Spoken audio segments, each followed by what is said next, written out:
உந்தன் கீதம் தன்னை ஆராதனை செய்கிறேன். கண்ணங்களில் ஒருவான் வண்ணமே கண்டேன் இங்கே மலர்த்தேன் கிண்ணமே.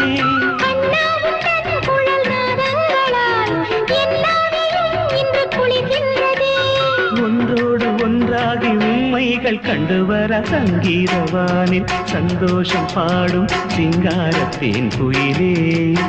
இந்த ஏகாந்த வேளையில் மௌனங்கள் தேடும் என் காதல் பூமையிலே.